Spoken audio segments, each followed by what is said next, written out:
All right, everybody.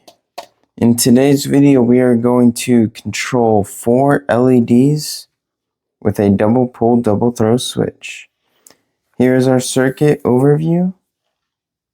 And I just kind of wanted to quickly talk about, why I have it labeled DPDT1 and DPDT2.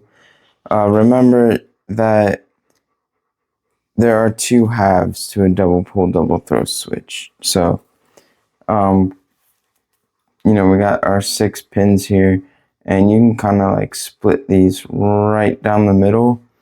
And then we've got these 2 that are connected.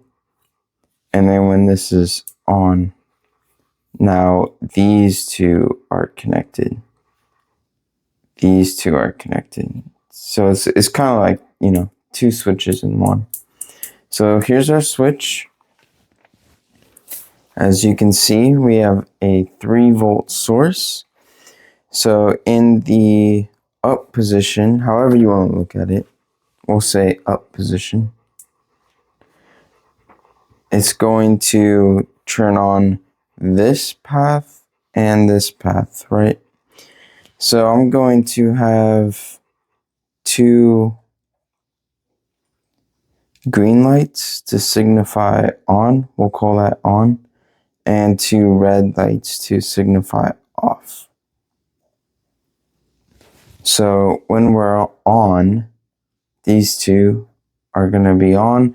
We have our current limiting resistors, and then through our diodes. Remember these, I didn't label it, I should have.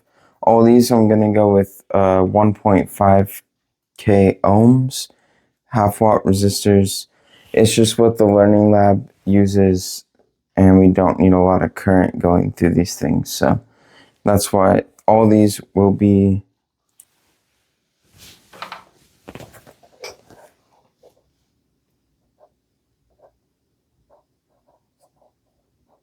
1.5K ohms on all of them. And yeah, that's our circuit, pretty straightforward.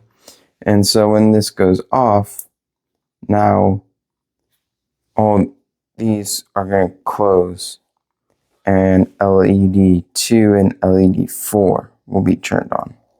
Current will flow through their current limiting resistors and then turning on those LEDs. Let's go ahead and look at the simulation. Alright, so here we are looking at our simulation portion of this. We have our double pull, double throw switch. LED 1 and 3 will be green, and LED 2 and 4 will be red colored. All 4 of our current limiting resistors are 1.5K ohms. And this is it. It's, pretty simple. When it's off, they'll be controlling the reds. And when it is on, we'll be controlling the greens.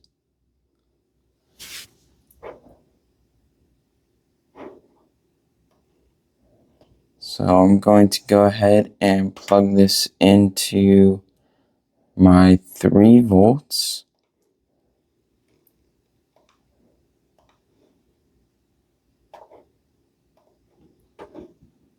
And then just grounding all of these. And let's see, if you want, let's go ahead and put a voltage probe on here.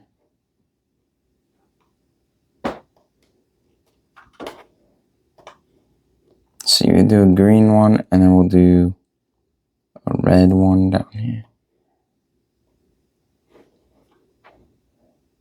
Start in the off position, and let's run this.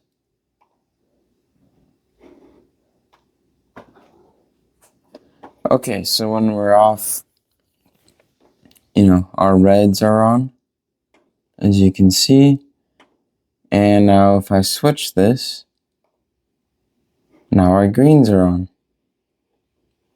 Pretty cool, right?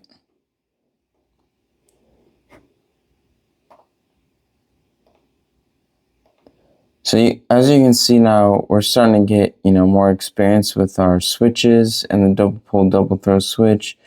It's pretty cool to see what you can do with just a simple switch. All right, let's go ahead and move on to building the circuit now. All right, so I'm changing up the camera angle just a little bit in this video just to see what it looks like. I'm at an angle instead of top down. Let's see the difference. Let's go ahead and build our circuit. So, let's start with our, when it's off, right?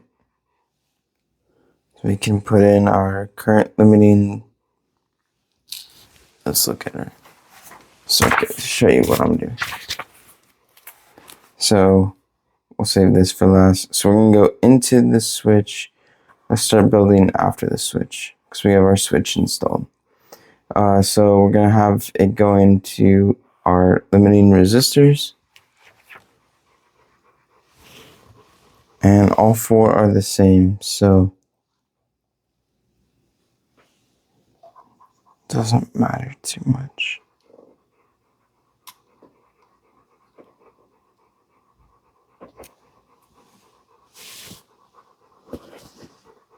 Benjamin, everybody can hear you breathing. Hey, I know. Electronics are exciting, huh? Alright, keep me down.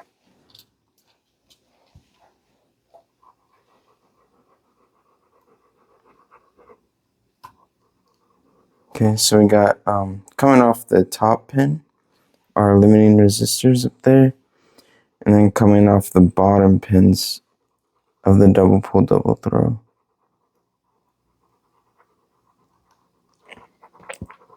Okay.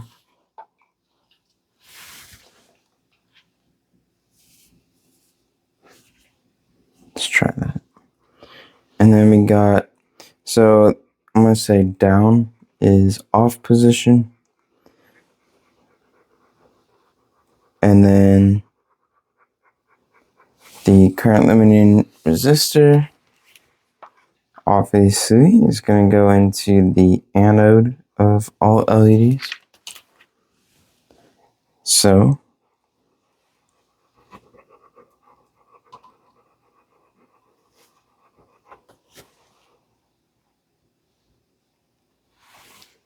looking for the flat spot.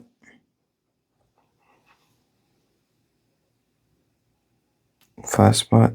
So I know that's for the cathode.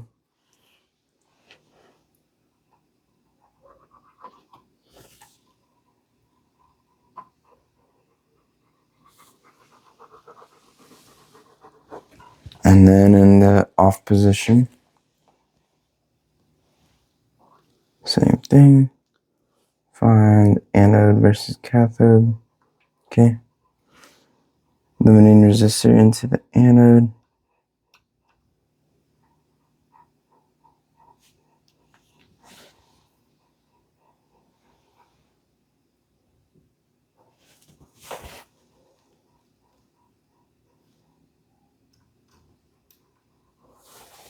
Okay. And now we can ground all of these.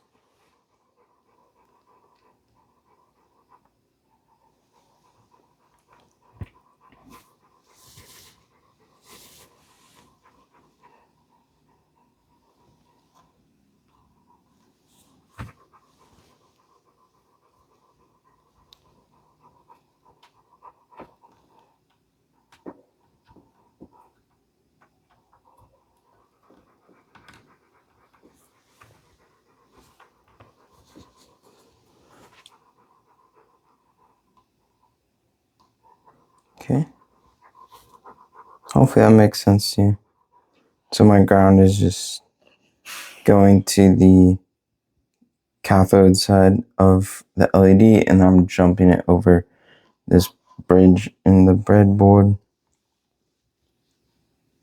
to ground this whole row also on this half. Okay, cool. Got it all set up. Now we can connect power. Let's see. Just need to jump our 3 volts over. So this is my 3-volt rail.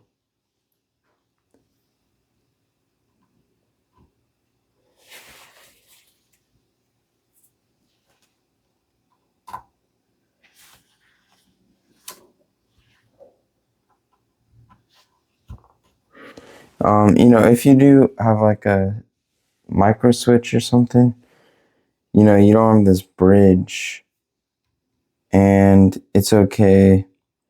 Then it would only take one wire to power the whole thing, right? If I were to do this, because both middle pins are on the same. Both middle pins are on the same row, and there's no break in it. So if you're using the same voltage, that would be okay. That's why I have to use 2 wires though, because I'm using. I use this one to show you guys that it's split into 2 halves. Okay, so unit is turned off. Let's connect our wall adapter. Okay, so in the off position, when I turn on my board, I expect to see the red LEDs turn on. And now I can flip this switch. Okay.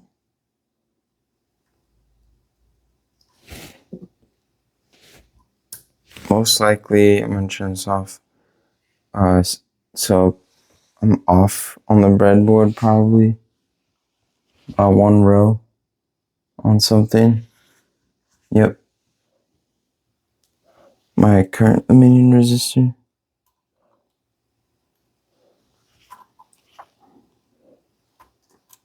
I was off by a row.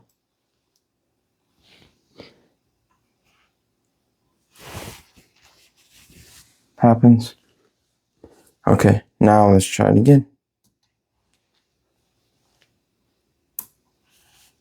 Look at that. Perfect. So now on, off. You're already starting to probably think of cool things you could do now with just one little switch. Alright everybody, if you made it this far, thanks for watching the video. See you in the next one.